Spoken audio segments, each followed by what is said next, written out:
Greetings. I'm Eileen O'Connor, Chairman of the Executive Committee of the Administrative Law Practice Group, which sponsors this panel on civil service reform. At the annual Lawyers Convention last November, we tilled the soil of this topic. Today, we'll sow some seeds. The Ad Law Executive Committee Working Group, who helped organize the panel, consisted of Raymond Martinez, Aaron Nielsen, Ken Davis, Adam White, Andrew Closter, Paul Larkin, Tim Stratton, and me. Federalist Society executives, including Nathan Kasmerick and Dean Reuter, helped make it happen. While you were having your lunch, some lovely young people came around and handed out two documents. One is a short article that I had published in the Hill late last month that gives sort of a summary of our topic and the inspiration for this panel. You should also have received this document, which you'll be hearing about. White House Counsel Don McGahn was going to be with us and hoped to be with us today, but has been called away to meetings. As is evident from executive orders issued early in his administration and from his 2019 budget, streamlining government operations and improving the federal workforce are high on President Trump's list of priorities. Our speakers' bios can be found online in the conference materials, and for that reason, and to reserve as much time as possible for their discussion of this important topic, we're dispensing with all but the briefest of introductions. Senior Judge A. Raymond Randolph has forbidden me from providing any biographical information in this introduction, so we'll just say he is a senior judge on the United States Court of Appeals for the District of Columbia Circuit.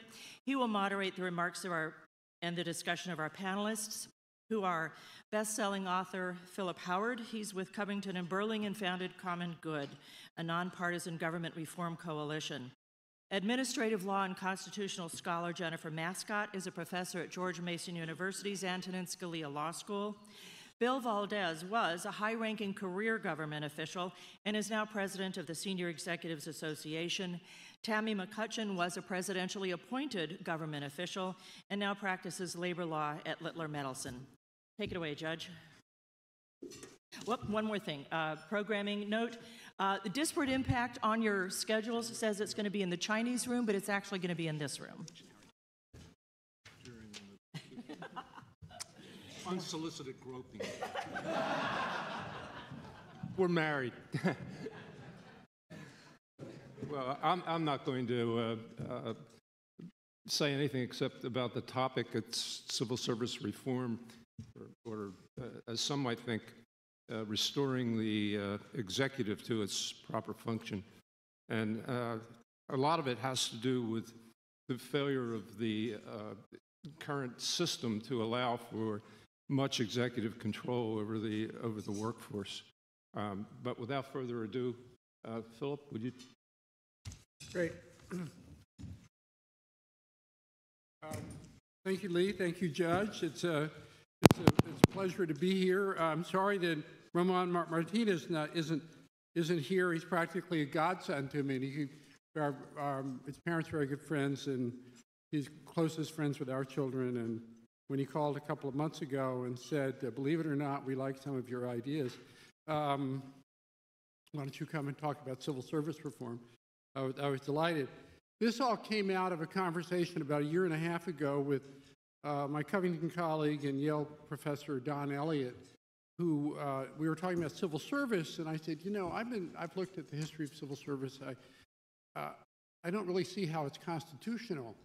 And he sort of said, well, you know, that's been decided. Of course it is, blah, blah, blah. I said, I really have a problem with it. And so we had this conversation ongoing, and then we're having a forum on infrastructure. It had nothing to do with civil service. And Don got up in front of a crowd of a few hundred people and said, you know, Philip Howard has some good ideas like infrastructure and some others that really aren't such good ideas, like questioning the constitutionality of civil service. Ha, ha, ha, and everyone laughed. So that was, I think, in November 2016. So I spent the holidays reading the most boring series of cases on federal authority over executive authority over civil servants, and ended up writing this essay. By the way, Don now says he's convinced that I'm right. I believe that that the federal civil service system is now organized by statute is unconstitutional under Article 2, which provides that the executive power shall be vested in a president. I actually think when you think it through and you read all the cases, I would argue there's not room for serious debate on the other side unless the Supreme Court decides to change its prior precedent.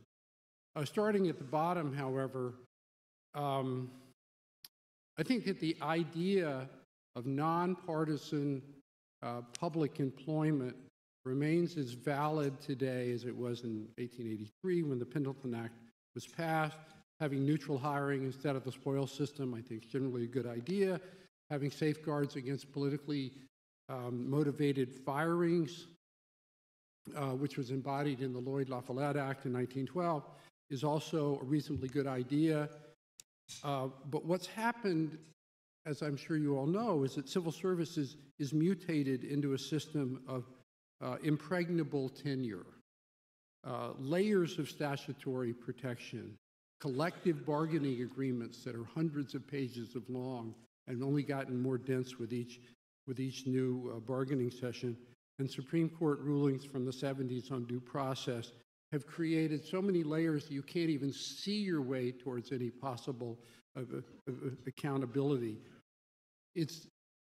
Civil servants are so protected from accountability that even people who've spent their lives wanting to reform the civil service system don't think it's possible, and they advocate reforms on the edges. You know, let's change it a little bit this way and that way, and none, for example, question the legality of or the constitutionality of collective bargaining.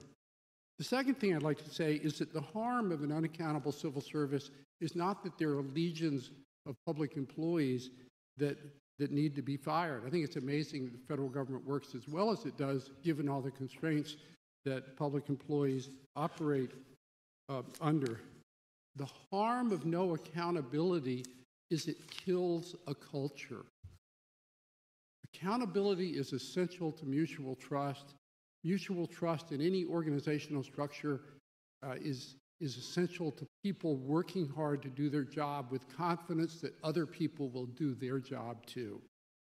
And when you know it doesn't matter what you do, what happens in most settings, not all, but in most settings, is that the culture inevitably declines and becomes gray and sluggish. Some departments are worse than others. I'm writing a book in part about this right now, and there's no contrary literature on the subject. The psychological literature about having the backdrop of accountability as important to any workplace culture is unimpeachable.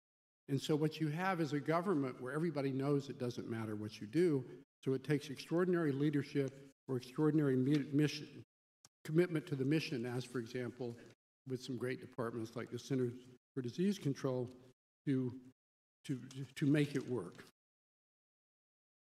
The history of presidential power over civil servants is really quite clear. It's a straight line. There was a big dispute in 1789, which ended up being a narrow vote in Congress, called the Decision of 1989, where Congress agreed that it did not have the power to approve terminations of presidential appointees. It's worth quoting Madison during this debate, and elsewise, who carried the day. If any power whatsoever is in its nature executive, it is the power of appointing, overseeing, and controlling those who execute the laws.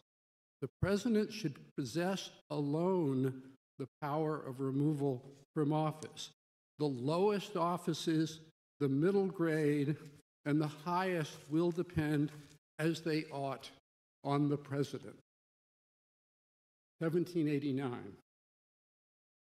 The next development was the spoils system, which, believe it or not, was a good government innovation to get rid of the inertia of the permanent government that had evolved over the 30 years before Jackson, and to replace them with political appointees who could be removed, It obviously quickly took a life of its own, and by the time that Lincoln was in office, the spoil system had become a nightmare, much like campaign finance for politicians today, always raising money. It was a nightmare for political appointees. They spent half their time interviewing job officers. But Lincoln got smallpox at one point, and he said, "Tell all the office seekers to come in at once, for now I have something I can give to all of them." There was this agitation for civil service beginning then and afterwards. Several attorney general opinions saying that civil service would be unconstitutional under Article 2, written opinions, unless the president retained the power over the employees ultimately. And when Garfield was assassinated and the Pendleton Act of 1883 was enacted, it provided for neutral hiring for about 10% of the workforce, but no job protection. And one of the original leaders of the civil service movement, George William Curtis, said, if the front door is properly tended, the back door will take care of itself. After that, there were the whole series of Supreme Court opinions about the power of the president to terminate presidential appointees who had fixed terms of office.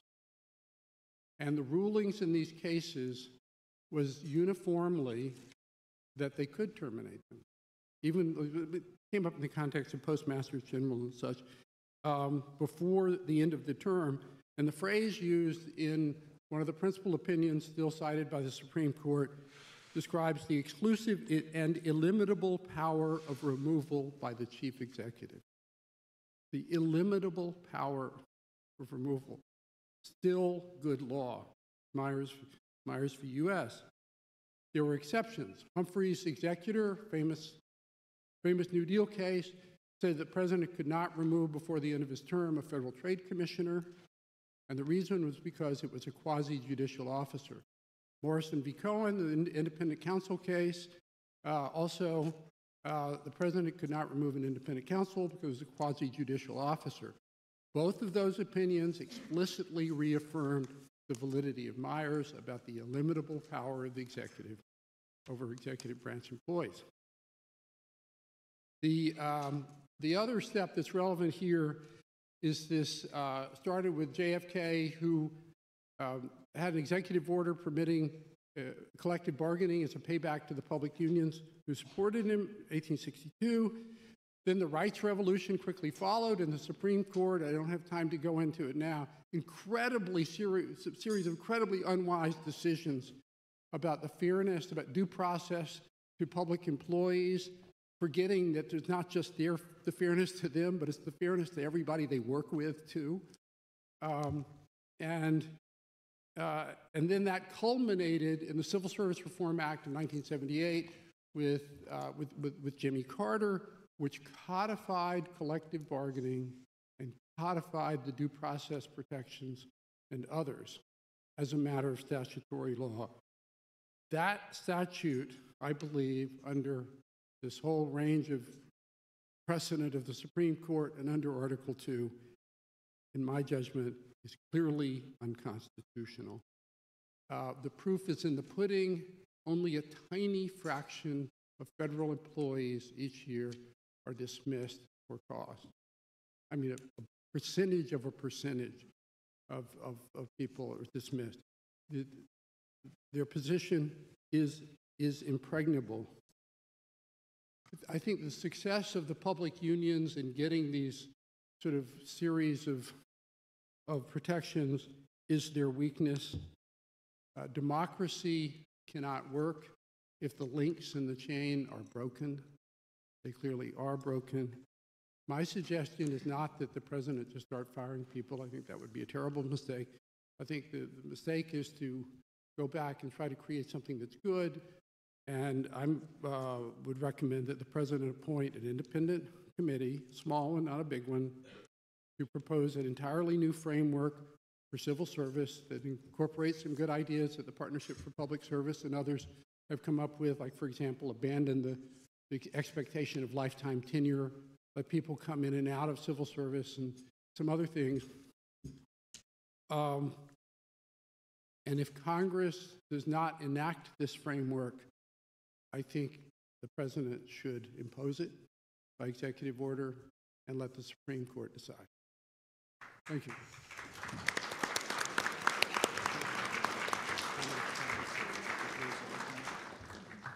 When I reread Philip's essay, which you all have, I went back and looked at the original Civil Service Reform Act of 1978 and was absolutely shocked that it not only covered executive agencies, but also the administrative office of U.S. courts. And so what you had is the executive agencies presiding over the adjudication of personnel matters in the judiciary. And I asked my law clerks about this, and last night they sent me a fax and it said that provision about the AO was repealed in 1990, and the legislative history, which Justice Scalia does not allow you to look at, but I did, said that it was repealed because it was a violation of the separation of powers, which is really quite interesting. So we'll hear from Jen.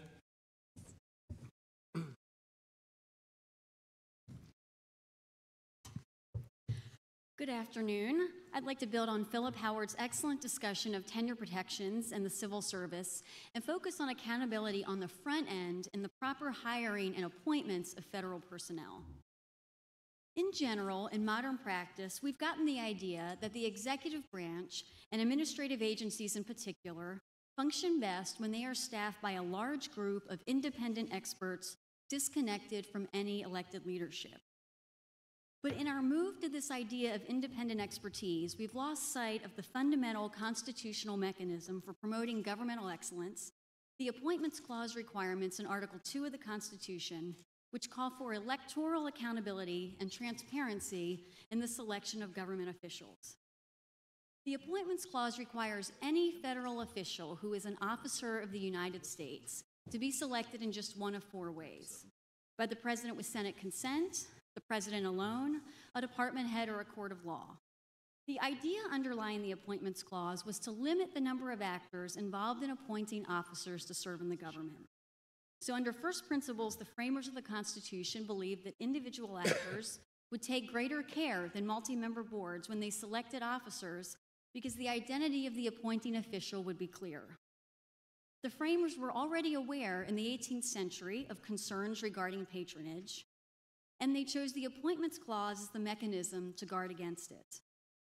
If the president or a department head has responsibility for appointing an officer, and the officer has insufficient expertise and ends up performing poorly, the president or the department head has to take part of the blame if that officer later performs poorly. Over the years, the Appointments Clause hasn't gotten quite as much attention as some other constitutional law issues.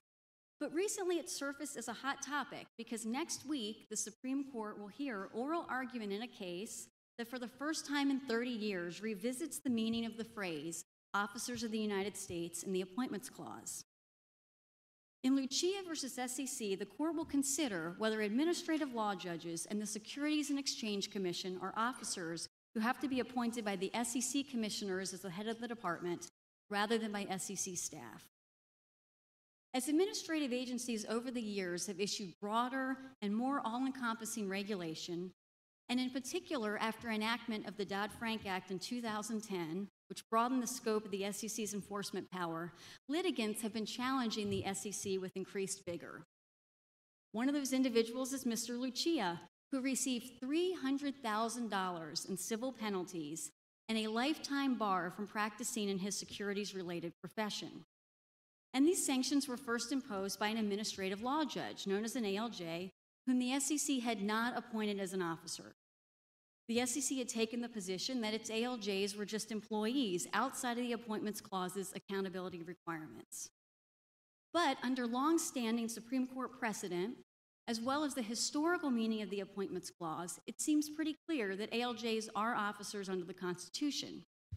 The Supreme Court has defined officers to include any executive official in an ongoing position who exercises significant authority. The court has not said much about exactly what constitutes significant authority, but in a 1991 opinion, Freitag versus Commissioner, the court suggested that having discretionary authority over important issues were a couple of the factors that would make an official an officer. And so the SEC ALJs, with their authority to preside over adjudicative proceedings, issue subpoenas, rule on the admission of evidence, and issue initial decisions, certainly would seem to qualify under that test. One complication over the years, however, has been the D.C. Circuit's implementation of the Supreme Court case law. The D.C. Circuit had interpreted one of the Freitag Court's alternative justifications for its holding as instead imposing a mandatory requirement that all officers issue final decisions for their agency. But after 16 years of that interpretation largely being unchallenged, in December 2016, the 10th Circuit found that ALJs are officers. And so this disagreement between the two circuits has prompted the Supreme Court to take up the issue.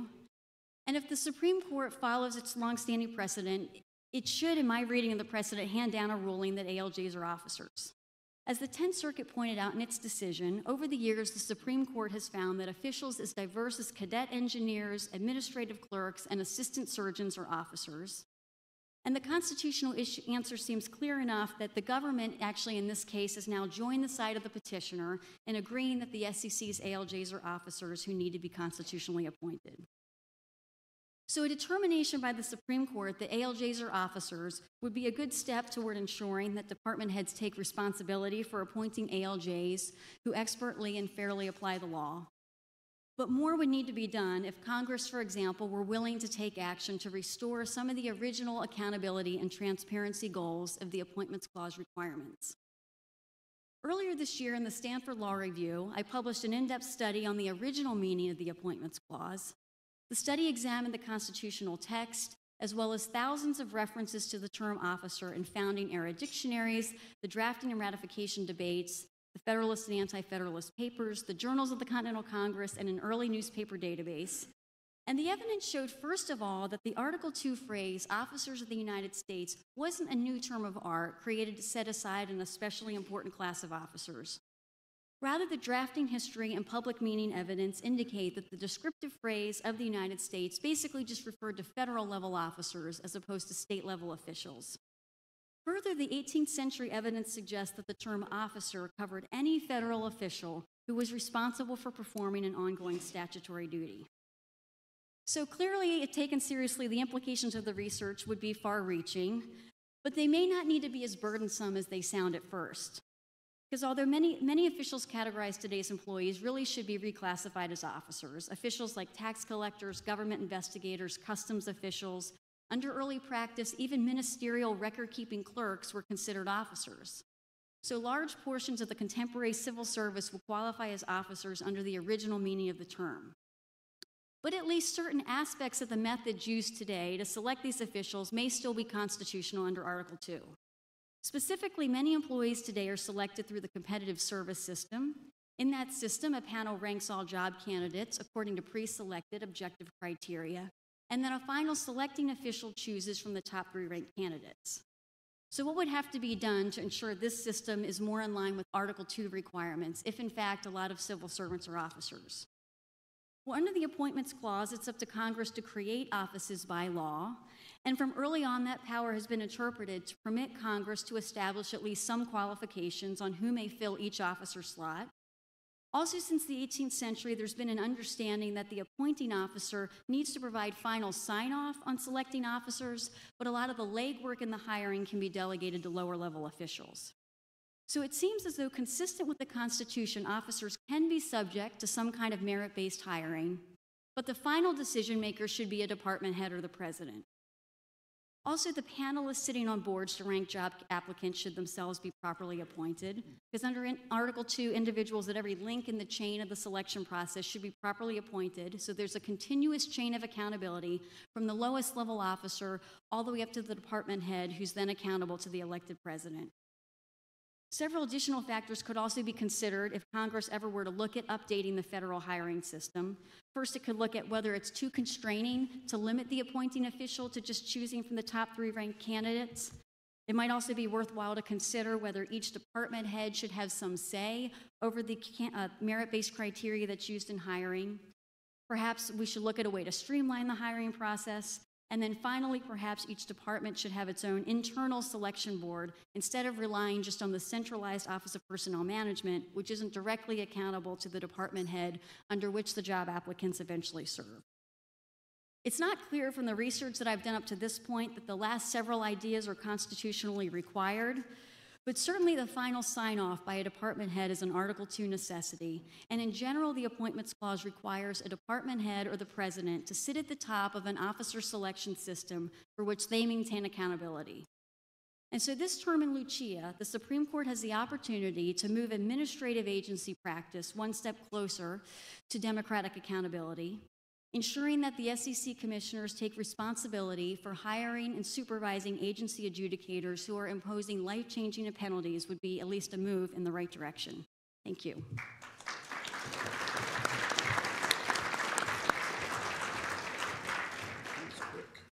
Well, the issue in Lucia is near and dear to my heart and to Judge Williams, who is sitting over here, because we had that issue and Steve went one way and I went the right way.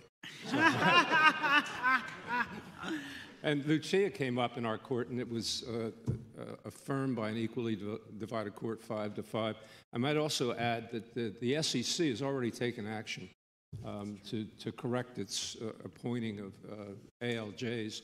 And part of the reason is that when the case reached the Supreme Court, the Solicitor General on behalf of the SEC confessed error and said that the SEC ALJs had not been properly appointed in accordance with the Constitution. Rather extraordinary response.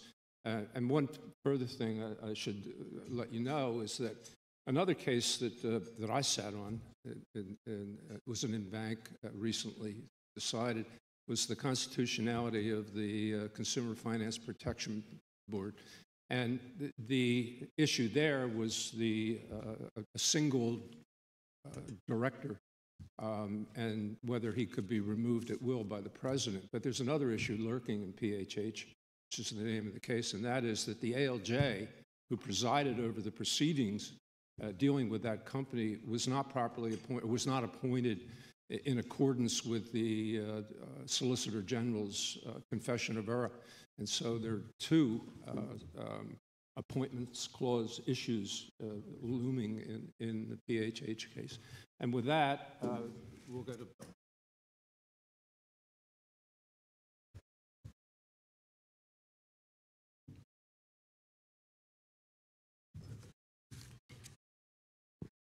Thank you. And now for something a little bit different. My name is Bill Valdez. I'm the president of the Senior Executives Association. The SEA represents the 8,000 career senior executives in the federal government. And what I'd like to do today is talk to you about the top 5 reasons why the current laws and regulations arising out of the Civil Service Reform Act create challenges for supervisors who want to effectively manage their workforce. So reason number 1. The 1978 Civil Service Reform Act requires modernization, not reform. You're going to reform the Reform Act. No. What we need to do is take it to another level and bring it up to 2018 standards. I'm actually intrigued by the idea that we might be able to just wipe the slate clean, declare it unconstitutional, and start all over, because that's essentially what we need to do.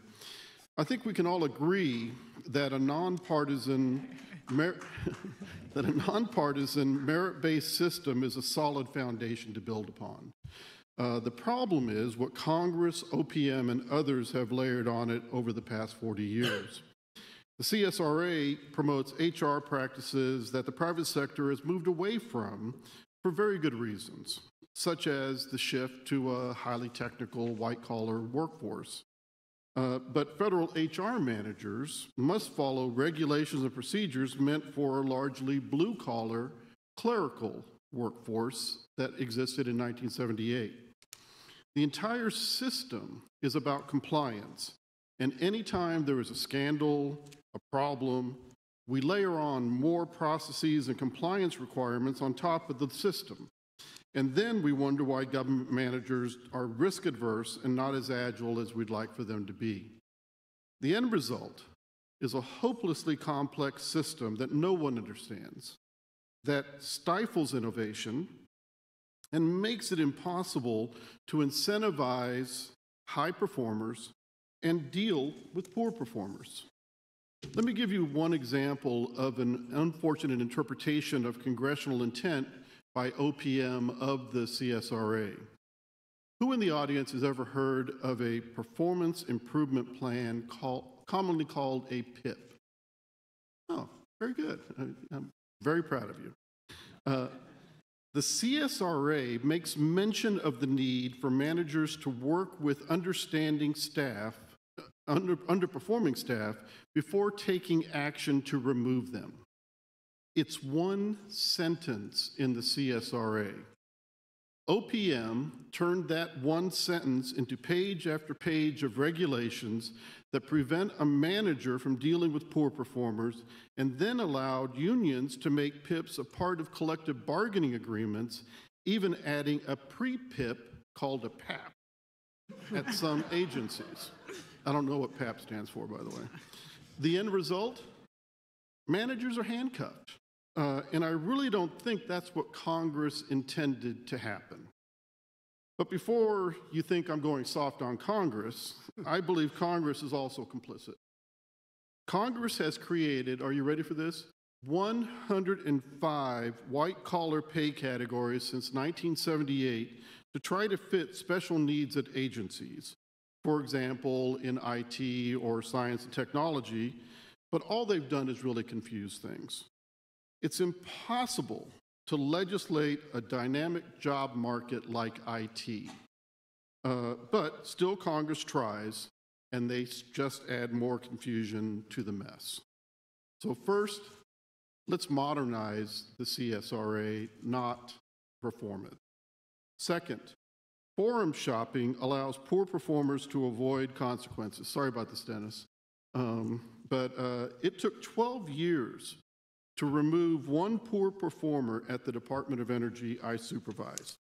And she was removed after I left the government, and the individual who was responsible for that is now in the audience today. Because what started as a disability claim moved to a claim of age discrimination, became an IG whistleblower allegation, and finally was adjudicated as an EEOC complaint. A small and effective Civil Service Commission in 1978 was replaced by the MSPB, EEOC, FLRA, OSC, and OPM, among others. This alphabet soup of agencies involved in resolving performance disputes doesn't benefit anyone except poor performers who want to avoid and delay dismissal. I'd favor restoring the Civil Service Commission and making it the one avenue of appeal for poor performers. Now, you can still have the EEOC and the MSPB and those sort of things for those kinds of disputes, but for poor performers, just rail them into one place. Number 3, federal labor relations practices must be modernized. Changes in federal labor relations practices over the past 4 decades have put too much power in the hands of unions, who have a vested interest in protecting poor performers, ensuring that tenure, not performance, is the key to advancement and rewards, and stifling innovative HR practices that might diminish their influence. Unions are defending a clerical, blue-collar workforce that no longer exists.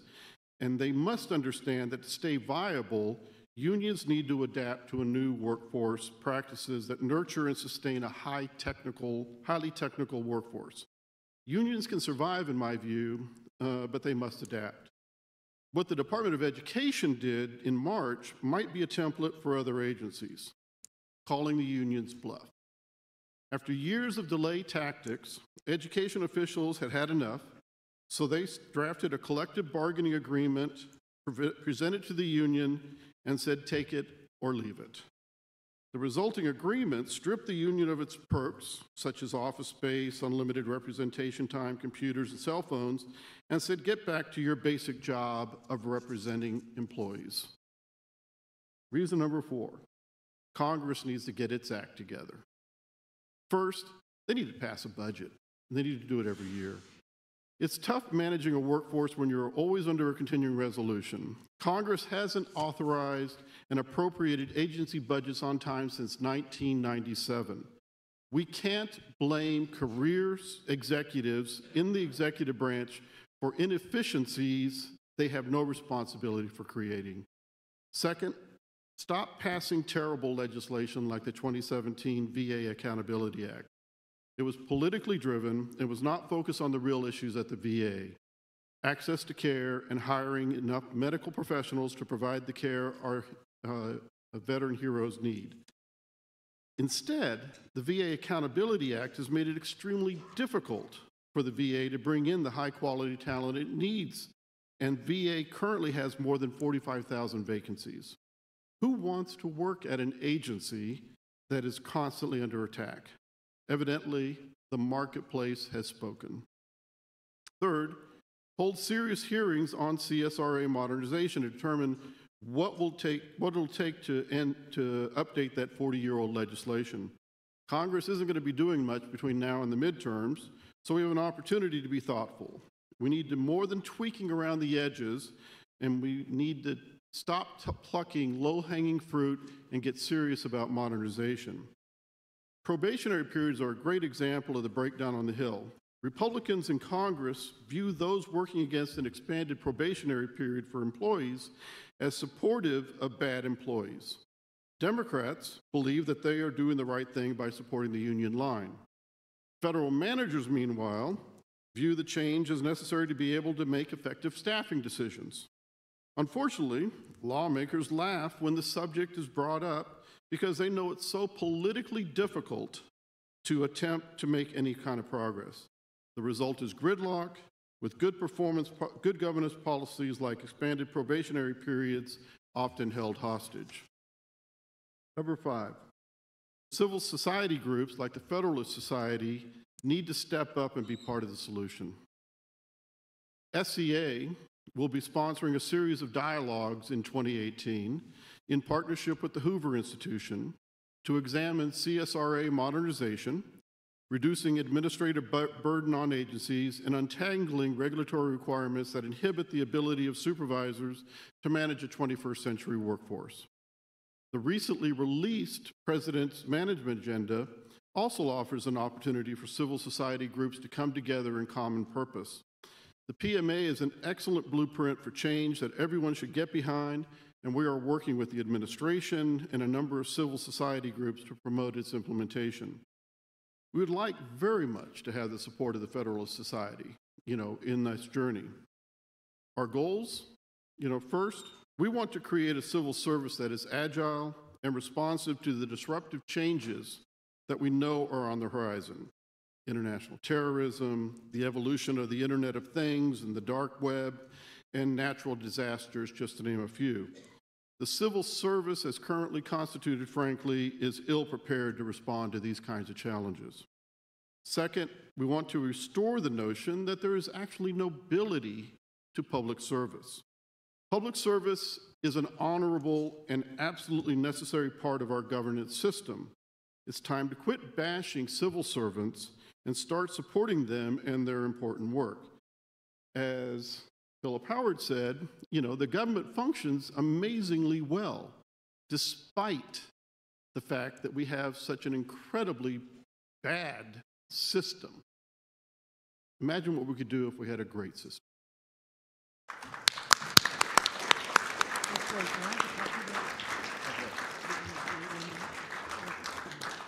Tammy, you're up.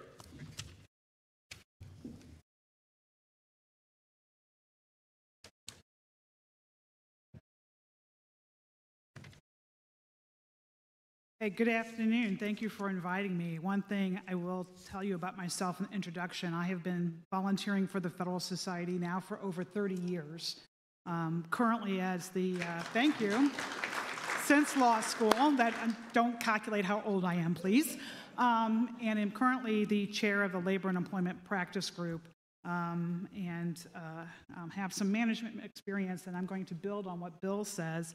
And I'm actually in agreement with most of the things you said, Bill, which I'm a little bit surprised of. So, my focus today, like Bill's, is the ability of federal managers to discipline and terminate federal employees. I have managed employees, disciplined employees, terminated employees, and as an employment attorney have advised employers on how to do this and when to do this, both in the public sector and in the private sector. In the public sector, I headed the Wage and Hour Division of the Department of Labor during the Bush administration, an agency which at the time had an annual budget of about $160 million, much more now, with about 1,400 employees in 250 offices around the country, represented by 2 unions, one here in DC and one in the field. Let me tell you, based on my own experience, it is very different. Read that, much, much more difficult to discipline and terminate federal government employees than it is to terminate employees in the private sector. I think the best way I can illustrate this is to share some stories of my employees at the Wage and Hour Division at DOL, whom I was advised I could not be terminated. Mind you, that advice did come from career employees, and I will tell you, Bill, that none of these examples are for senior executive service employees.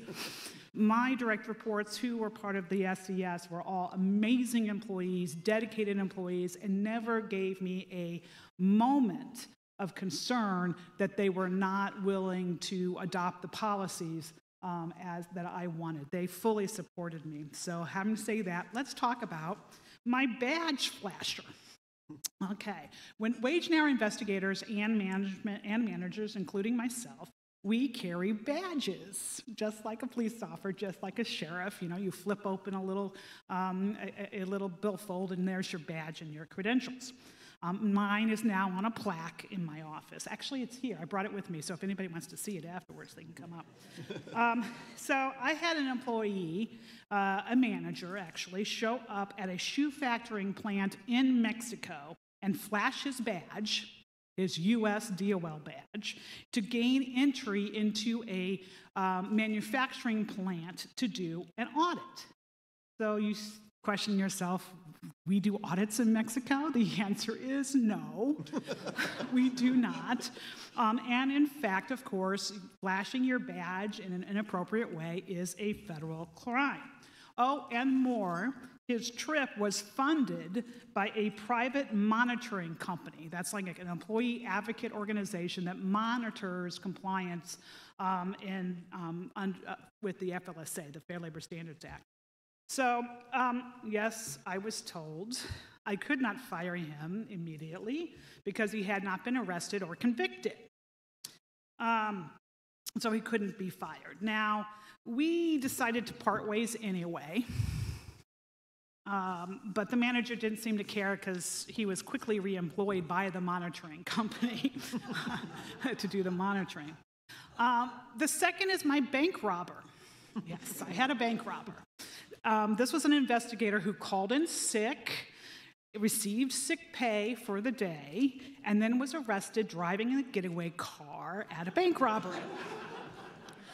I was advised that I could not fire her until she was actually convicted.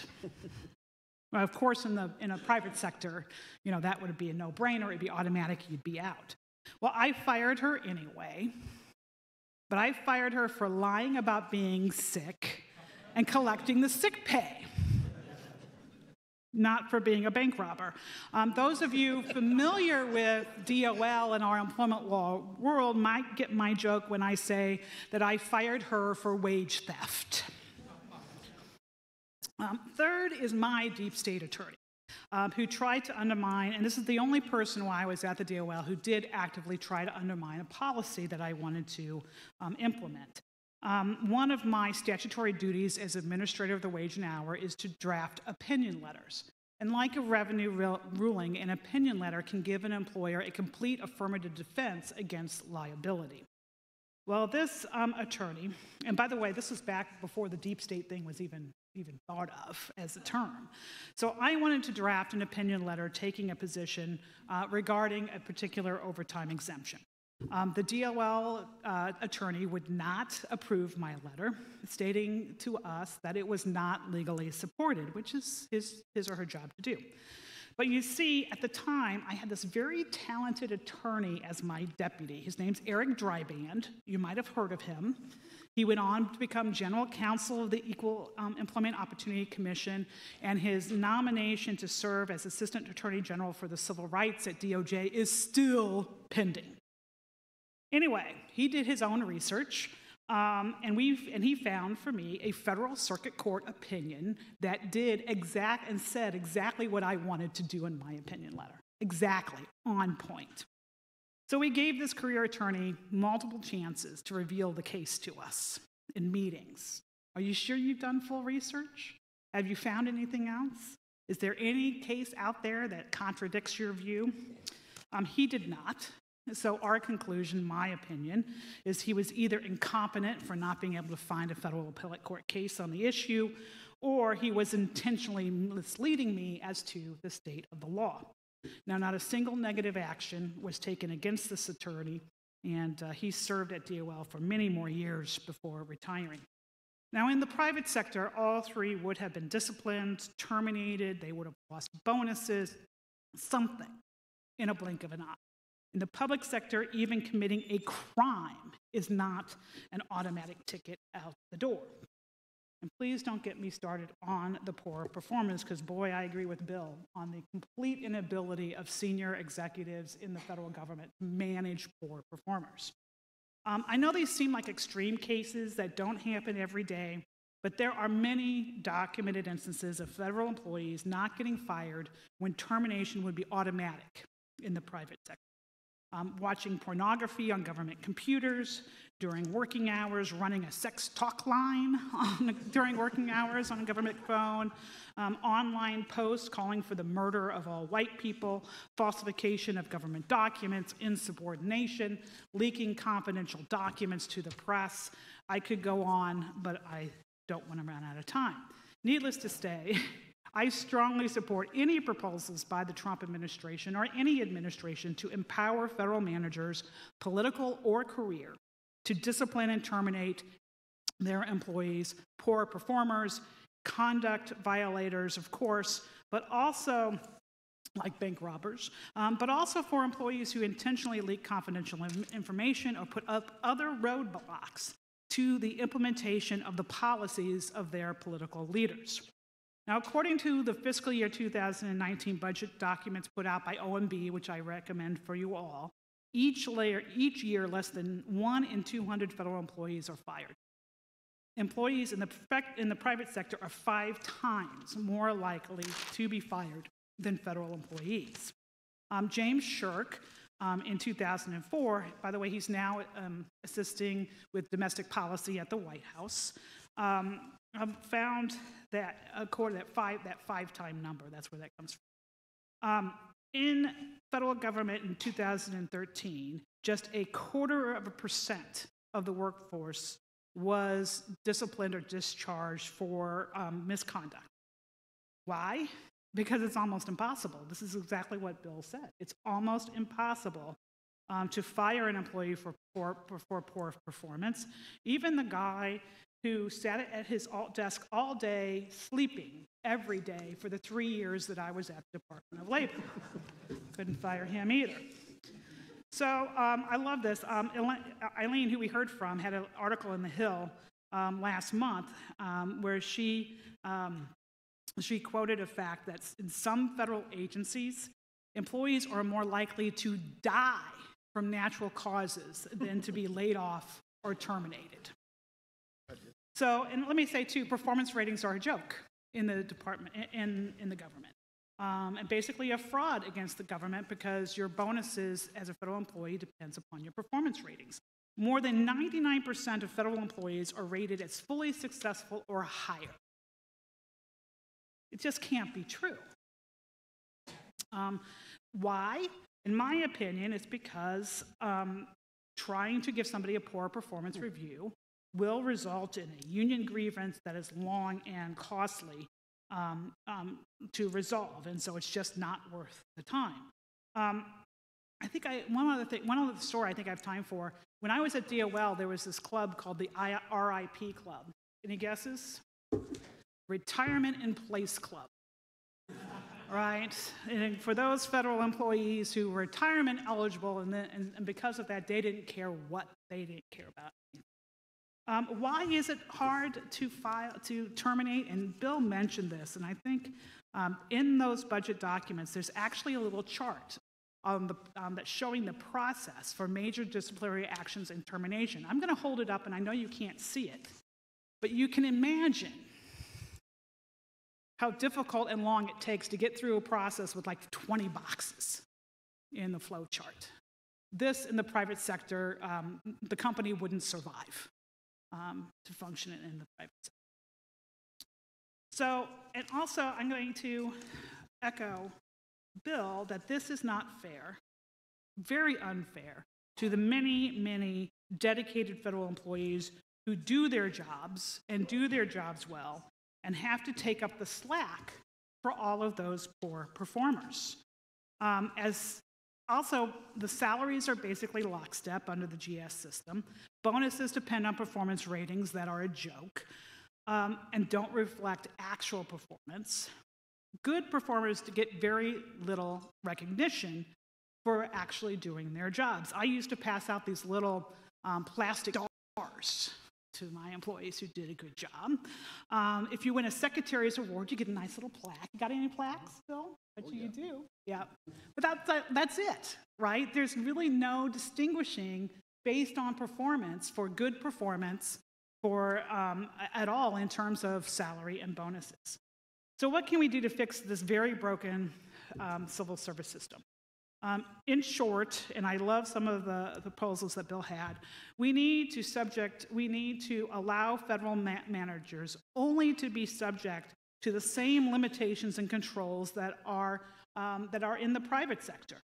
And what are those? I'm going to do a little list for you. Sorry, I'm going to read the list. Federal and common state laws protect employees from being fired based on, are you ready? Age, race, ethnicity, national origin, sex, gender, sexual orientation, pregnancy, national origin, citizen, religion, creed, disability, veteran status, military service. An employee cannot be fired in retaliation for complaining about discrimination for any of the above, complaining about a wage and hour violation, making a whistleblower complaint, taking FMLA leave, filing for workers' compensation. Employees cannot be discriminated against for exercising their Section 7 rights under the National Labor Relations Act. And according to the Obama board, though, by the way, that includes sexually harassing and not an anti-union employee, but who wants consistency in federal employment laws? And of course, for government employees are protected by the First Amendment, which prohibits public employers from terminating employees for speech on matters of public concern, which would protect employees who speak out against policies that are proposed by their political leadership. And many states prohibit discrimination on the basis of political affiliation, contributions and activities, how people vote, etc. Isn't that enough? For heaven's sakes, in this country, people talk about at-will employment, and that is technically what the law is, but given that list, do you really think there's at-will employment anywhere anymore? I think the laws that currently exist to protect private sector employees and state government employees are more than sufficient to protect employees in the federal government and still allow us to get rid, fire employees who violate the law, who sleep all day, and other poor performers. So a couple final words. I think I'd be really great on the Presidential Commission to revise civil service reform, federal employees should not be terminated. Tammy, you got to wrap. I got to wrap up. They should not be terminated for political views and activities, but anything else related to poor performance should be fair game. Thank you.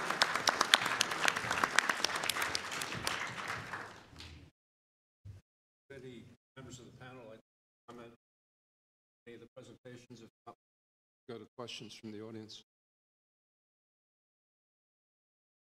I actually have one.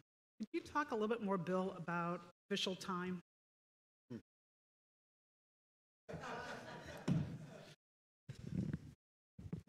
So official time is what is given to union stewards, representatives to do their union functions in an agency. And most of the time it's paid. And depending on the collective bargaining agreement, it depends on, each collective bargaining agreement sets amount of time. You can have half your time, full time. At the Department of Education, the example that I cited, Department of Education has about 3,000 to 5,000 employees, but they had about 75 union stewards who were involved in official time activities. So you can do the math, how many they actually worked on. It certainly is something that you need to look at. And you mentioned, young James Shirk. And I think that's one of the things that he's looking at is, in collective bargaining agreements, there are some things that are currently allowed in collective bargaining agreements, including official time, but also things like if you're moving an office, the union has a say in office space allocations. It is insane, absolutely insane. They have a say in telework arrangements. I mean, the list of permissible bargaining elements that they're allowed, that have been allowed in the past is long and deep. And so I think taking a look at that really is a necessary requirement. We have a microphone over here. Is that the only one that we have? One in the back for anybody that wants. While people are coming up, I have a question for the panel. Am I to believe that the Constitution gives the President the authority to terminate any federal employee, including Robert Mueller? Morrison involved a slightly different case than Mueller, but it's not hard to see how the court could take Humphreys and Morrison, which is basically talking about quasi-judicial officers who should be independent of the president, not in the line of of the hierarchy with the president, and applying that to Mueller. And just to broad kind of originalist principles, I think the one view would be that the executive power inherently would include with it all the power to appoint and remove, and so to see the appointments clause as sort of an exception from that, but that as an original matter even before all the case law, that generally, yes, the president would have power to oversee the whole executive branch. I mean, there has been work done most recently by scholars like Professor Gary Lawson, who though points out that, it doesn't necessarily mean all that power is going to be able to be exercised in kind of a willy-nilly or arbitrary fashion, right? I mean, that the president would be a fiduciary of the trust given to him or her by the American people, but that at the end of the day, you can't have a situation that's totally tying the executive hands and keeping them from being able to. It's not simply a question of whether the president has the authority or power under the Constitution. It depends, does it not, on why the person is being terminated? Yes. And there's the rub. Yeah. So there are two types of federal employees, exempt and non-exempt, and at will and not at will. And the at will are primarily the political appointees, although there are other at will kinds of employees. But the vast majority of employees are, subject to due process. And even if the president said, I don't like this person at the Department of Labor because they've been, doing bad things, robbing banks, that employee still would not be able to be fired by the president without going through due process. So we have some questions. And I wanted to identify yourself. Janice Walt Grenadier. I wanted to ask a question about the firing of Comey. Thank God he did it. But we have where Comey in 2014 put out in the state of Virginia, and I think he did it in 14 other states, where the 7th floor, I think is what they call it, sent out a notice that any corruption in Virginia, if it had to do with the judiciary, government, or elected officials, it would go to a special email to a special committee. And the rank and file were told they were not allowed to investigate any of that type of corruption. It all had to go to their little file up on the 7th floor where McCabe and Comey were. How do we go about? I did a FOIA request, and I've been denied the information. So how does the American people ever get the information that goes to show why these people should be fired and how they've harmed the American society, basically, or the little guy looking for justice, where the FBI won't investigate, their police won't investigate? So where can we file these complaints? Maybe that's the question. Anybody have an answer? I don't have an answer. Well, I think your FOIA requests obviously are a very powerful tool for us to find out what's going on in the government. And I think, Bill, that Comey would have been, and he was not under the civil service, right? Correct. Because he's a high-level He's a presidential appointee, so there is no due process, and the president can, in my opinion, fire at his discretion because he appointed them, he can take them out. So beyond that, I don't have enough. Yes, sir. Peter Galey, Canisius College. Ms. McCutchen, you mentioned this phrase, high performance. I take it that's a term of art. Could you give some of us who aren't aware of the hierarchy, is that number 10 or number 1? Where is that on the range? Every agency is different, right? Just like every employer is different in terms of the different ratings. Now, the one I cited, those are the top 2 ratings generally across most agencies. And so what my point is that like 99% of federal government employees score in the top 2 of the performance rate. And what were those names again? Oh, let me look. Outstanding, fully successful, meets expectations. Right, very few people actually meets expectations because if you But that would be the base. That would be right. Well, there's below that. Oh, there's below that. Bank Doesn't meet robbery. expectations. Yeah. Right. But a meets expectation basically means you're not getting a bonus, right? And that's why you have 99% of the people in the top 2.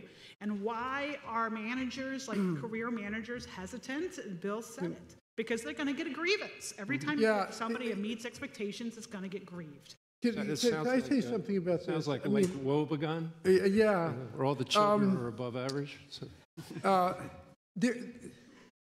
These systems were put in place, just like the rulings on due process, with the expectation that one can demonstrate by objective evidence who's doing a good job, who has good judgment, who is not. Well, due process is actually a concept to protect against, as we know, against coercive state power. So it's a concept that puts the onus on government to prove by due process whether they take the liberty or property away. When you apply that to management decisions, you give the power to the employee to make arguments like, am I so bad? Am I so much worse than that jerk over there that I should not get that rating or whatever it is? And so what you have is a race to the bottom in a government where you want agencies and all employees to aspire to excellence. The legal standard is the bare minimum. That's what due process does. It was a fatal flaw by the Supreme Court. I guess it's just because of lifetime tenure or something. They think losing a job is like the worst thing in the world. I mean, most of us get fired all the time. It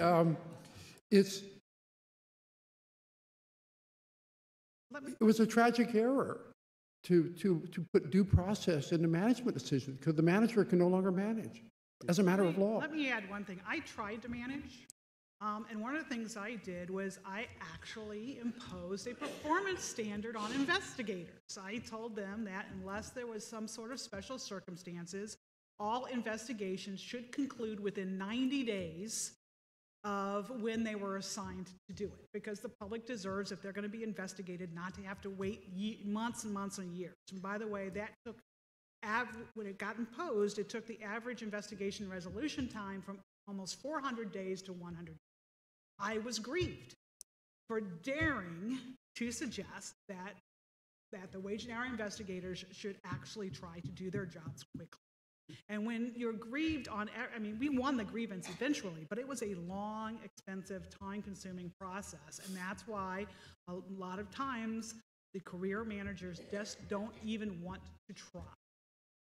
And I would just note that the amount of money really isn't that much. I mean, what we're talking about here, the way that the unions have gamed the system through the collective bargaining agreements is that it's levied out, on a basis that, you might get at the end of the year a $100, $150 bonus, but that's what they come to expect. Everybody gets a bonus at the end of the year. It's a Christmas present. And I think the argument could be made that bonuses for public service are antiquated and should not be given out. Instead, there should be monetary awards for high performance. And that should be done on a case-by-case basis to quantifiable, rigorous standards. That's not the way the system's currently set up. Hi, my name's Nick Leasis, and I recently left the federal government. Just a couple of comments, and then I have a question. But number one, on bonuses, the agency I came from didn't give bonuses as a regular, automatic system, and you were lucky if you got a performance award. Number two, regarding annual evaluations, I think managers, of course, there's really poor performers, and managers who just don't know what to do with them. They're even counseled by HR. Tuck this person away and put him over there or her someplace, because she or he will just raise another equal employment opportunity complaint, and we just don't know what to do with it. But the other issue is morale. So if you give everybody a B, and before they had been getting A's, they get upset, and then managers, I think, are just kind of at pains to have to bring expectations down. Now, my question. We're all lawyers in this, or practically all lawyers. And so when a system is broken, we figure out that there are workarounds. And the federal government, many agencies do have these workarounds. So many agencies hire institutional contractors to fill positions, personal services contractors. They get people, like USDA has certain people, they're called PASAs. They can bring them over and hire through USDA and kind of farm out the hiring and firing of people. And then, and then there are temporary appointments. So, which, of course, the Department of Labor would say violates the Fair Labor Standards Act, because they're employees and not independent contractors. Thank you. It's worth following up with you a little later. But anyway, so there's all these ways that the system is being, maybe subsumed by these cracks. And my question to you guys is this good? Is this bad? Is this just another reason for reform? Thanks. Well, the system adjusts exactly as you've stated. And I think it has had some pernicious effects, which is primarily the rise of the contracting workforce. And you're absolutely right. The lines between what a contractor does in many agencies and what federal staff do has become very blurred. And there's a phrase, inherently governmental. Who can do inherently governmental tasks? Well, that's only somebody who's raised their hand and said, sworn to the Constitution, they're going to uphold the Constitution. Contractors don't have to make that oath. So what we've created is a system, exactly as the gentleman said, of workarounds. Now, this fits to my argument that rather than trying to reform the civil service, we ought to recognize the reality that this exists, that we have this huge contractor workforce, that there are 2.1 million feds, And by the estimate of Paul Light, who's a professor at New York University, there are over 7 million contractors who are working for the federal government. We've got to recognize that reality and develop a workforce that manages those contractors and keeps them out of the business of making inherently governmental decisions. Hi, I'm Cindy Crawford from Cause of Action. I was wondering what your thoughts are on the possibility of the functional equivalent of term limits for civil servants, where the limit would be based on cumulative years of service and not in any one particular job. You might be surprised to hear me say this, but I would not favor that because there are still experts in the career staff that are experts that I would have been unable to function without as a political head of the Wage and Hour Division. And I can name like Tim Helm. That's one. He's retired now. He was our expert on prevailing wage law. I could not have functioned in that position because I didn't do prevailing wage law before I got there without him. So I would oppose anything that had automatic term limits like that for these types of experts that still do exist in the government. But now you have the opposite incentive, which is sort of golden handcuffs. You know, you only get your pension if you stay so long and all that sort of stuff. So what the Partnership for Public Services recommended, I think makes a lot of sense, is not discouraging people from becoming a lifetime, but actually creating a system in which people can go into government for some period of time, perhaps let them vest early or immediately, and then go out and do private and come back again and sort of have it be an incentive to come into government, but not a disincentive to leave. So you have a little more flow, a little more fresh blood coming in and out in the professional civil service. Yeah, and I mentioned the President's management agenda, and that is actually one of the proposals in the President's management agenda, transportable benefits, and makes perfect sense. Will encourage much better workforce.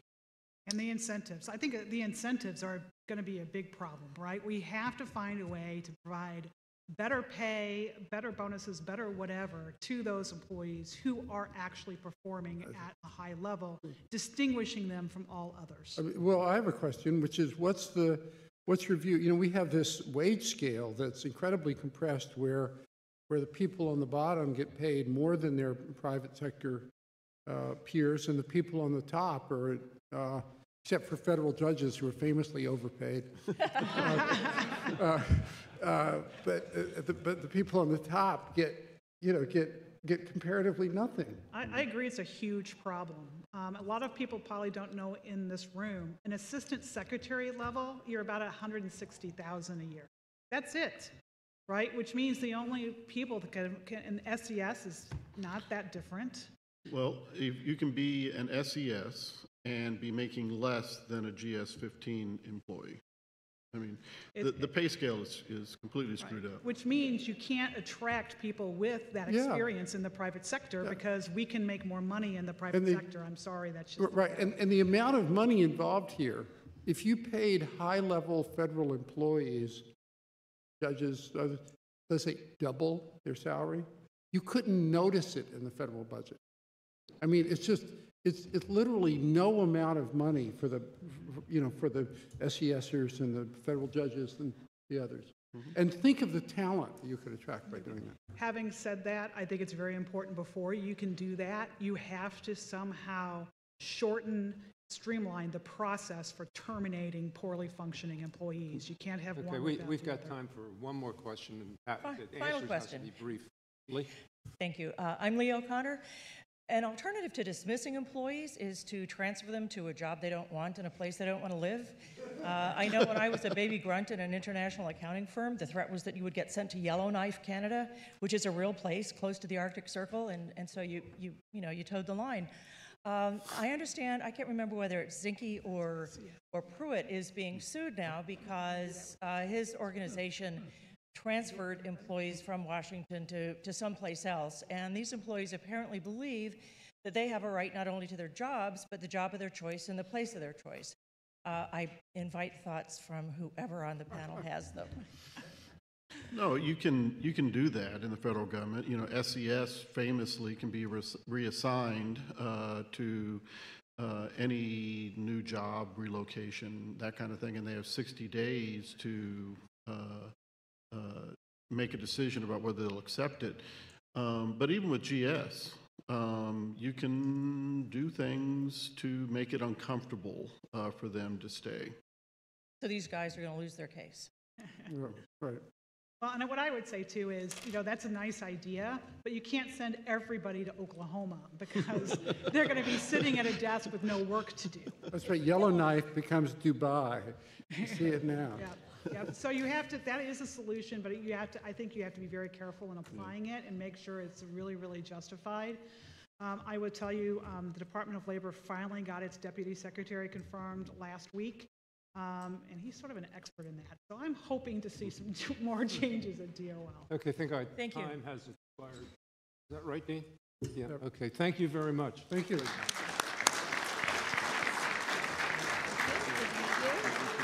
Thank you. Thank you. Send me your paper. Judge, that was great. Thank you. So nice to meet you.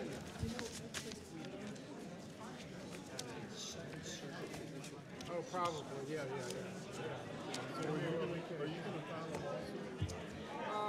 Well, I'm right now I'm writing this book, but I'm going to try to stimulate either a lawsuit or some active portion, mechanism if the president wants. Very nice to meet you. Thank you. I appreciate that.